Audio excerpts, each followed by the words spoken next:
Vocês lembram da pergunta que o Hugo, do canal Filosofia Infinita, fez no vídeo passado?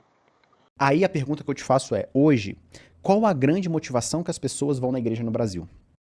Depois que eu terminei de editar aquele vídeo, que ficou enorme de grande, eu me deparei com um vídeo do canal Samuel Baum, onde ele disse isso aqui. E o que eu vou dizer agora é um relato extremamente pessoal, mas pode mudar a percepção de alguém sobre Deus e o que ele pode fazer na sua vida. No ano passado, em 2024, eu estava assistindo o podcast do Thales Roberto no Inteligência Limitada, e ele disse que nós podemos fazer um propósito com Deus para provar que ele existe e mudar a nossa vida. Pois bem, naquele mesmo momento eu fui pro meu quarto e fiz uma oração, abrindo mão de algumas coisas importantes na minha vida de março a dezembro, em troca de saber que ele existe e do meu canal crescer. Pois bem, em pouco tempo, após o início do propósito, o canal começou a ter vários vídeos virais. Quem me acompanha há pelo menos um ano sabe, mesmo editando no Motorola com tela quebrada, em janeiro desse ano eu bati 100 mil inscritos, ou seja, Deus não apenas existe, como também mudou a minha vida, já que hoje eu trabalho apenas com criação de conteúdo na internet. Por isso eu te convido, se você tá cansado das igrejas e dos falsos profetas, faz um propósito e prove você mesmo que Deus é real. Eu tenho certeza que ele vai te responder e a sua vida vai mudar muito, se você estiver disposto a entregar para ele. E afinal, não custa nada tentar, não é? Deus não quer o seu dinheiro, apenas um coração sincero. E isso que eu falei não tem nada a ver com igreja, porque até hoje eu não voltei a frequentar nenhuma. Pô, eu tô fazendo vídeo aí falando mal. Às vezes visito, não vou negar, mas analiso cuidadosamente o lugar para ter certeza de que vale a pena. E aí eu fui lá no canal Inteligência Limitada, atrás desse vídeo do Thales Roberto, e encontrei a parte que ele fala sobre isso. Dá pra, Jesus te tira, mesmo que você ache que tá no fundo. Irmão, se Jesus me tirou, ele te tira. Eu sei que tem nego... E o que precisa Cara, sabe o que precisa? Você está... Eu orei pra vir aqui nesse podcast, porque eu sei que você alcança muitas pessoas. Não, e pode cair pra uma pessoa, de repente, um pedaço desse podcast na hora que ela precisa. E Deus vai fazer. Então, por isso que eu Cara, queria... Deus vai fazer, porque tipo assim, Deus é um Deus... É tão maravilhoso, cara. É tão... Se você tá aí na sua casa e você... Bom, eu quero ver se esse Deus é verdade. Faz prova com ele. Mas faz mesmo. Isso não é ruim você fazer prova com ele. Que é isso? Porque ele fala pra você fazer. Chega pra Deus e fala assim, ó. Só existe mesmo? Muda a minha vida. Aparece pra mim de alguma maneira. Tipo assim, usa uma situação. Sim. Irmão, se você fizer isso e ele não fizer nada... E mais fazer isso com acreditando mesmo. Acreditando. Não falar por falar. Porque às vezes a pessoa... Cara, mas pode falar? É mesmo? Naquele dia que eu falei que entregar minha vida pra Jesus, eu falei por falar. É mesmo? Mesmo assim ele se manifesta? Cara, ele olhou pro meu coração, viu as minhas palavras e falou... Lá no fundo, o que ele tá falando é isso mesmo. E a misericórdia dele, a palavra diz... As misericórdias do Senhor são a causa de nós não sermos consumidos, porque as misericórdias do Senhor não têm fim e elas se renovam a cada manhã. É como se Deus estivesse falando pra nós assim, cara, eu sei que vocês são muito doidos, que vocês são pecadores, que vocês são vagabundos. Então, toda manhã eu vou ter uma porção nova de misericórdia para você, como se a misericórdia fosse a nossa gasolina, o carregador. Se não tiver misericórdia, vocês não podem ser aceitos na minha presença. Então, todas as manhãs existe um galão novo de misericórdia para nós. Então você chega para ele e fala, se o senhor tá aí mesmo, cara, eu conheci um cara há 4 semanas atrás, mais um pouquinho, e ele falou para mim assim... Eu era de outra religião lá, não sei do que ele era lá. E aí ele tinha uma amiga que era da igreja crente. E ele laçava boi. Laçava boi e tal, era o hobby dele. E ele nunca tinha conseguido ganhar um negócio de laçar boi lá. Sei lá como é que era o trem de boi, que eu não entendo. Cara, boi quem entende é o outro. E aí, cara, ele falou assim... A mulher falou assim, pede pra Deus que ele te dá um campeonato. Aí ele falou pra mulher assim... Então é o seguinte, eu vou lá na sua igreja, você vai fazer uma oração e eu vou falar para Deus para ele me dar o campeonato. Se ele me der o campeonato, eu vou para sua igreja. Eu sirvo a seu Deus. Se ele não me der, você vem comigo para minha religião. Nossa. Aí a mulher falou, casca grossa essa mulher. Beleza. Eu fecho. Você fecha? Fecha. Aí ele foi na igreja, fez a oração e falou, Senhor, se o Senhor me der o campeonato, eu vou te dar, eu te dou minha vida. E Deus, cara, se ele entregou o filho dele para morrer por nós, que as escrituras falam, quando nós ainda éramos pecadores, né? Quando nós ainda éramos controlados pelos espíritos que governam a mente dos filhos da desobediência. Se quando nós éramos desgraçados, ele entregou Jesus para nos reconciliar com ele,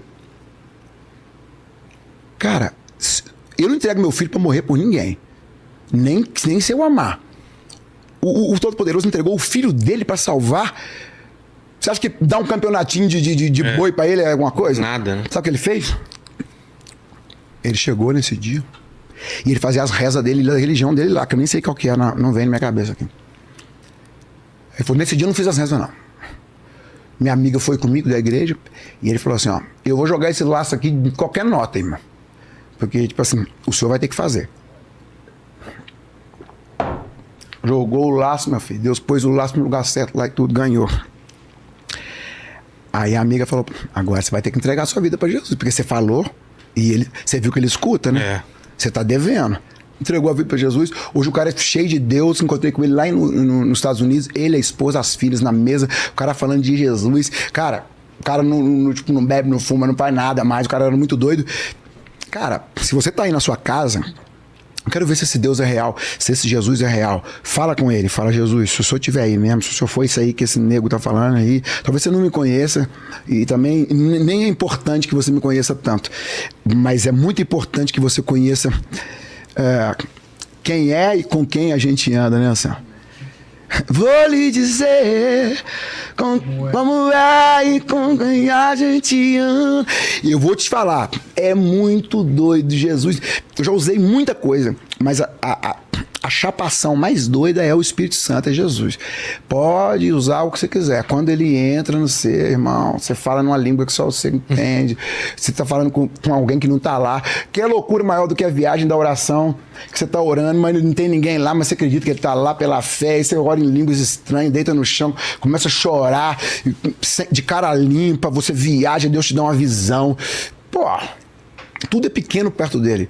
Faz isso, ele restaura sua família, restaura seu casamento, restaura sua família, restaura o perdido. Se o seu filho tá na rua, nas drogas, no lixo, sua filha tá na vadiagem, se você tá na prostituição, onde você estiver, esse Jesus não é o Jesus dos crentes, nem o Jesus dos católicos, nem o Jesus dos espíritos, é o Jesus, o único Jesus, que está sentado à direita de Deus, muito acima de principados, potestades e dominadores. Ele governa, nós temos o advogado do lado de Deus e o Espírito Santo que intercede por nós, com gemidos inexprimíveis, porque nós não sabemos orar, a palavra fala.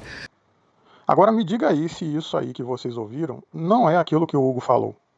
Cara, as pessoas não estão ali, pessoal, né, de modo geral, porque estão felizes da vida e vão ali buscar algo a mais, buscar o paraíso, uma conexão com Deus, o espiritual. Elas vão porque a vida delas está desgraçada. Ela tá no emprego ruim, ela mora num lugar ruim, ela não tem acesso a bens materiais, ela não tem acesso à educação, ela não tem rede de apoio, ela é violentada, ela tem um casamento destruído, ela tem um filho nas drogas.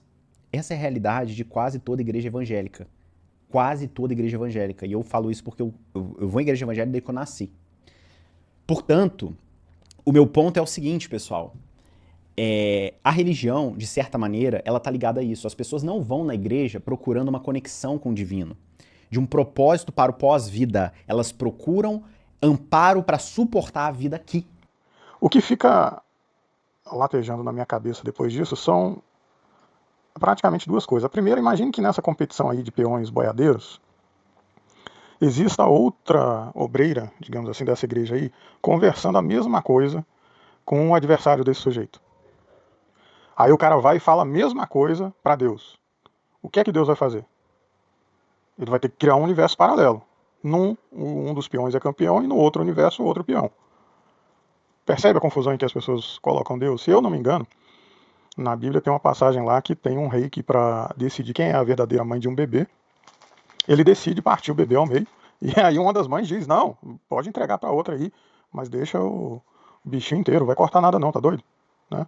Agora imagina Deus tendo que decidir, por exemplo, diante de um monte de mães pedindo para os seus filhos passarem no vestibular, né? Ou ser salvo nessa, ou naquela cirurgia. Né? Aí se o canal do Samuel vai bem, é porque Deus abençoou o canal dele. E se o canal do Beluga não vai, é porque é agnóstico, tem que ir para o inferno mesmo. Viu como é que funciona a teologia da prosperidade? Olha, se você tem dinheiro, carro, casa, emprego, prosperidade, sei lá mais o que, é porque Deus gosta de você. Você é um escolhido. Mas e se eu não tenho nada dessas coisas? Aí é porque você não teve fé suficiente. Mostre que você tem fé, doando seu carro, sua casa, seu tudo. Lembra do que a mulher disse lá no vídeo passado? O pagamento começa pelo dízimo, uma doação que corresponde a 10% dos rendimentos de cada fiel. Quando eu posso, eu dou até lá tudo, né? Não tem conta, o que eu posso dar, eu dou. Certo? Se tiver na minha mão, se o pastor pedindo, quero o seu tudo, vamos lá, dou tudo. Pois é.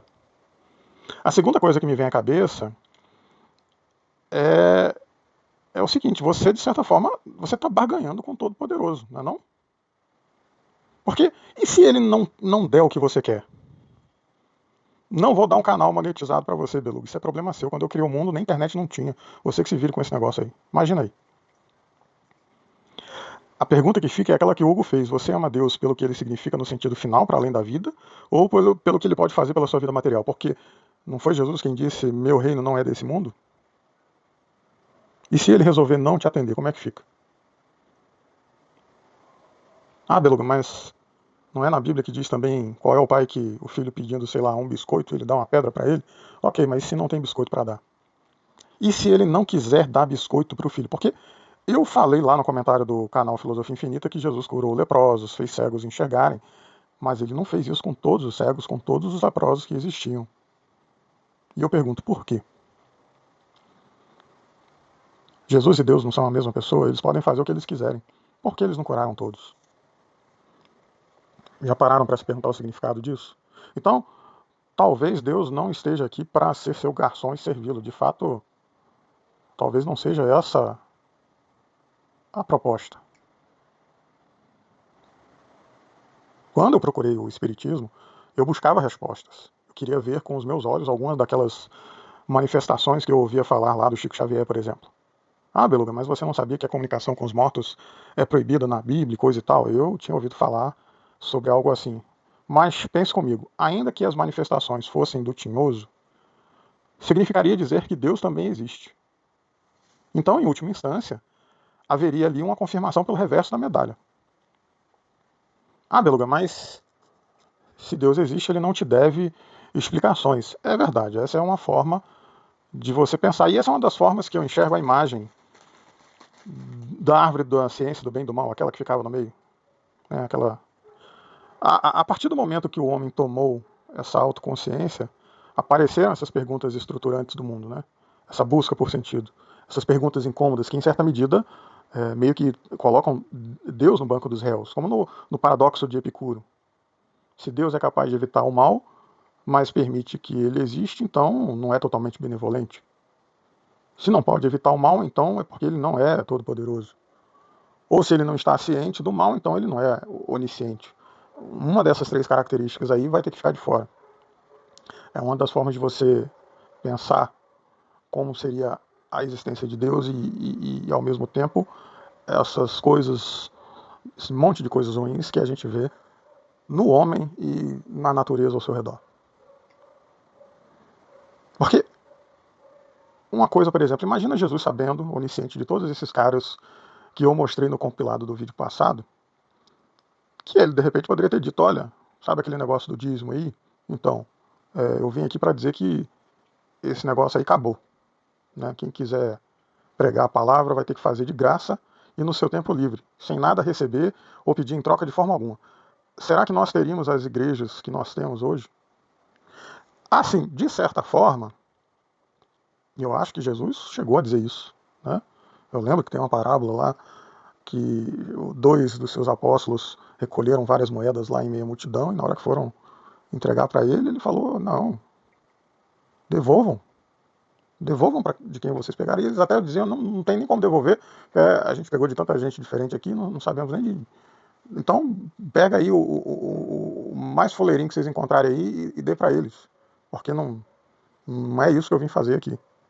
Mas aí a galera se apega a outras partes da Bíblia que falam da questão sobre o dízimo e ignoram esse comportamento de Jesus.